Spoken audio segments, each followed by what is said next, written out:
Wall flip theory. Why one-mindedness, commitment, and perseverance leads to higher probabilities of success in business and life.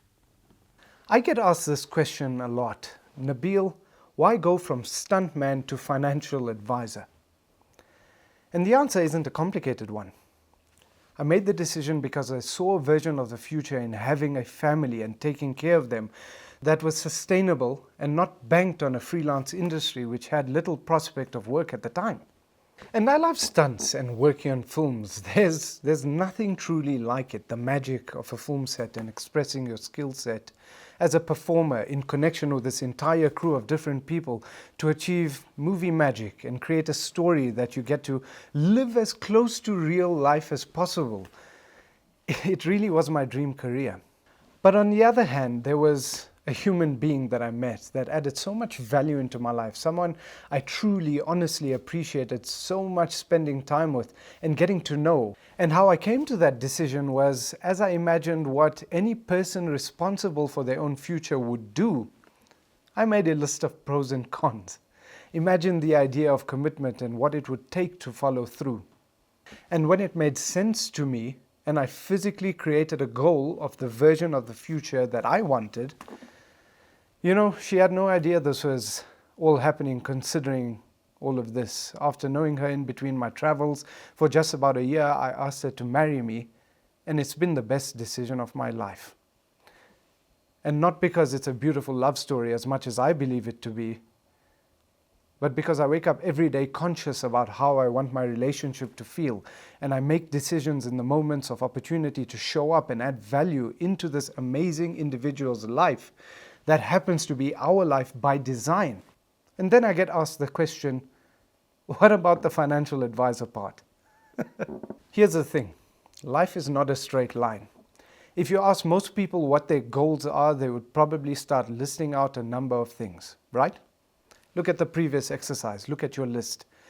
Nobody has just one goal. Our ambition, like our mind, is multidimensional. It has different levels to it. I myself am always working on 7 different things at a time. Financial advice, financial education, script writing, keeping updated with the world, managing staff and instructions, building a business. And that's just the work side of things. And we all know working on a number of different things is stressful and anxiety producing.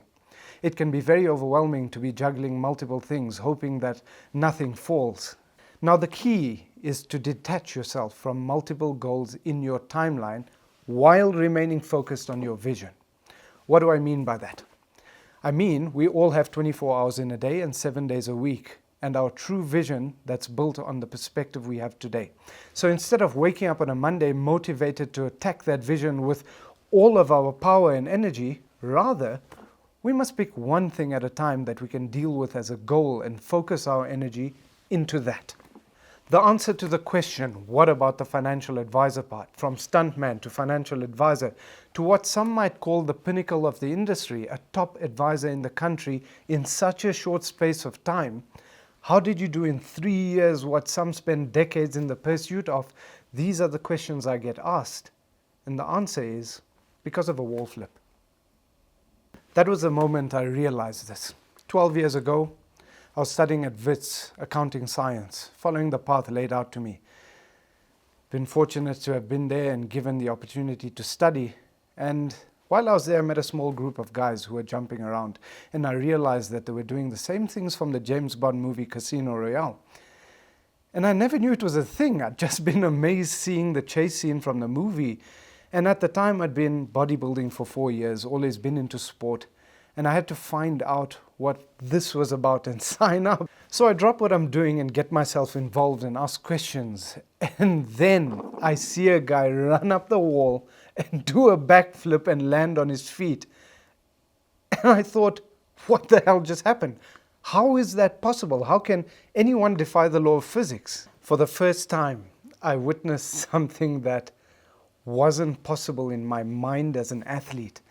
And I'll never forget this feeling, the feeling of needing to do that, needing to move my body up a wall and flip over to allow me to reach this new height of body mastery. That, to me, is a feeling that I keep till this day.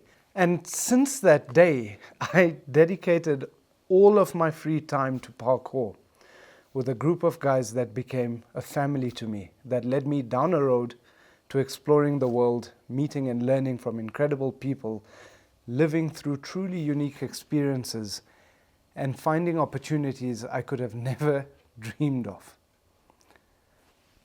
I got to compete in Africa's first parkour competition and won a gold medal for parkour, the first South African free running team to perform internationally, and a 20-page long CV of films, adverts, live shows, and a career as a stuntman.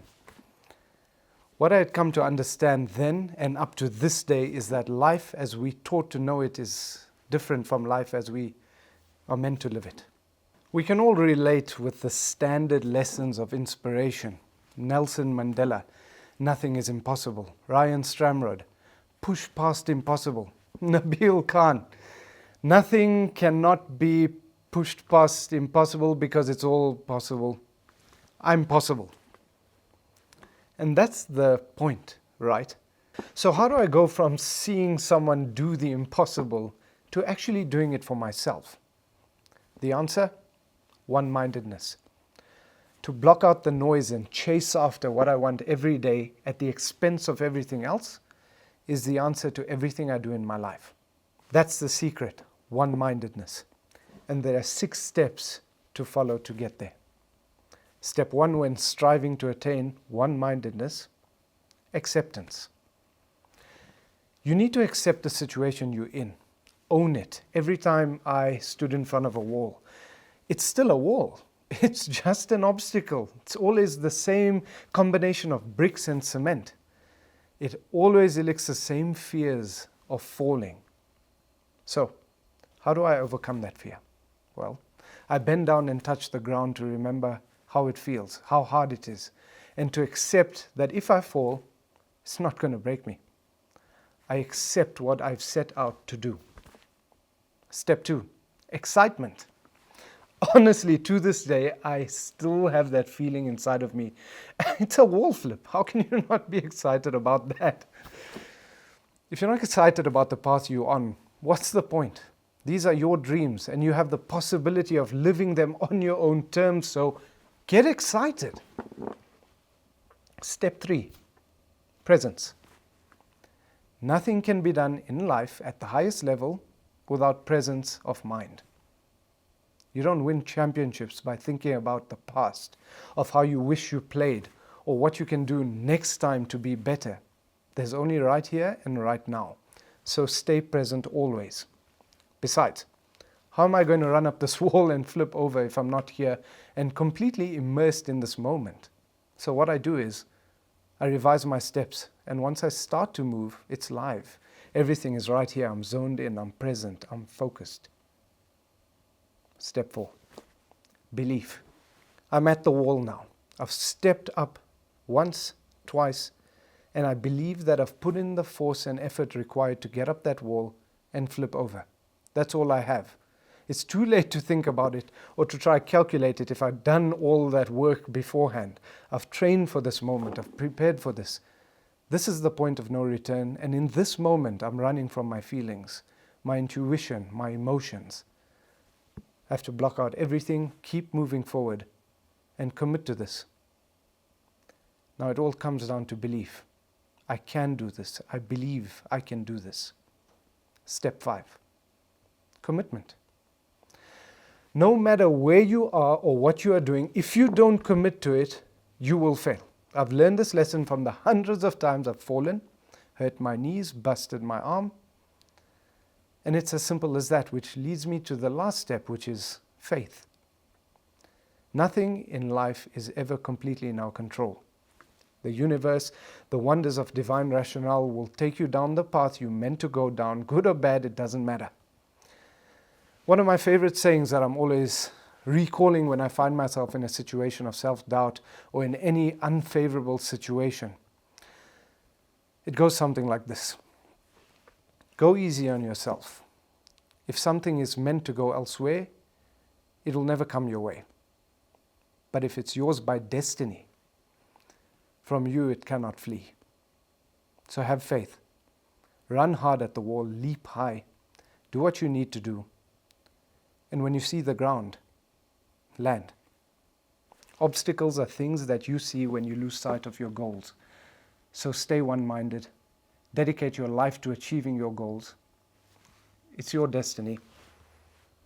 I'll see you in the next exercise.